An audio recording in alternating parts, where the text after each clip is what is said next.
Allez, avec Vincent Cheto. Vincent, ce soir, belle victoire. Vous continuez sur votre lancée, votre bon début de saison et une équipe très complète de Bayonne qui a encore fait ses preuves ce soir.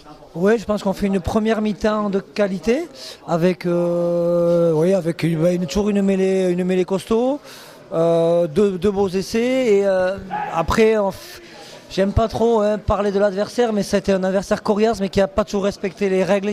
Ça a été violent. Jean-Mon Ribot a pris un coup de tête, donc sûrement que le joueur qui a fait ça sera cité. D'ailleurs c'est François Tissot que je connais bien qui a été sorti, mais c'est pas lui qui a fait cette faute-là.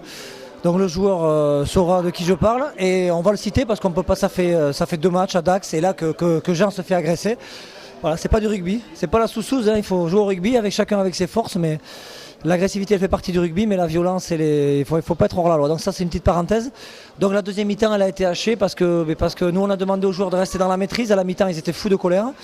On leur a demandé de faire l'effort en mêlée, ce qu'ils ont fait, d'être propre et on n'a pas été assez sur notre jeu au pied. Donc on a laissé cette équipe de Carcassonne dans cette agressivité et avec des qualités aussi de jeu revenir dans la partie. Et on s'est fait peur parce que voilà, des matchs à l'extérieur, c'est serré, c'est au couteau. Et on a eu, je crois, 2 grosses séances défensives qui ont fait reculer les Carcassonnais, qui ont permis de mettre les 2-3 pénalités qui ont creusé définitivement l'écart. Mais c'était un match âpre. Je regrette un peu qu'il ait dépassé les limites par certains moments, mais c'est un vrai match de Pro D2.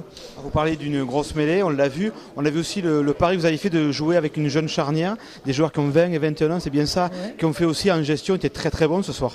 Mais ils ont été très bons sur la première mi-temps et on a des progrès, ils le savent, notamment Lucas Méret, parce que on a rigolé parce que je crois que sur les premiers matchs, il avait tapé à peu près 4 ou 5 coups de pied en moyenne, alors que les Irlandais, par exemple, en tapent 40. Nous, on en tape 4 ou 5, donc c'est pas suffisant. Donc on essaie de trouver cet équilibre entre le jeu au large qu'on a fait. On a marqué un très bel essai sur une combinaison en première main.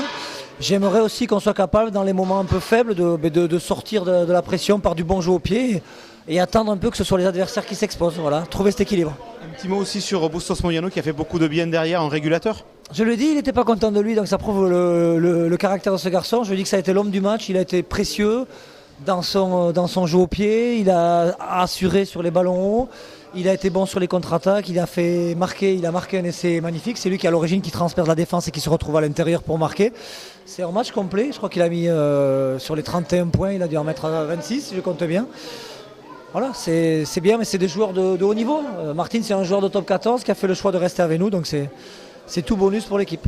Allez, pour terminer, l'entraîneur exigeant que vous êtes, il voit forcément des choses à améliorer dans cette équipe. Quels sont les points pour vous à travailler en priorité? Je leur avais dit après le match, ou avant le match, je leur ai dit qu'il me tardait d'être dans le bus, qu'on ait gagné et de faire la vidéo pour savoir ce qu'on allait travailler la semaine prochaine. Je crois qu'on est toujours dans cette recherche d'équilibre entre du jeu, des sorties de balles rapides, une animation assez propre et savoir trouver l'alternance avec de temps en temps, j'aime pas trop ce mot temps fort, temps faible, mais sur nos temps faibles en tout cas, ou sur les ballons ralentis, être capable de faire respirer l'équipe par du bon jeu au pied et avec un bon rideau, d'attendre ou ce fameux ping-pong pour contre-attaque. Et donc je crois que c'est dans la gestion qu'on doit s'améliorer, mais avec une charnière de 20 ans de moyenne, c'est sûr qu'on a des progrès à faire. Merci Vincent et puis bonne suite de saison à l'Aviron Bayonnais. Merci.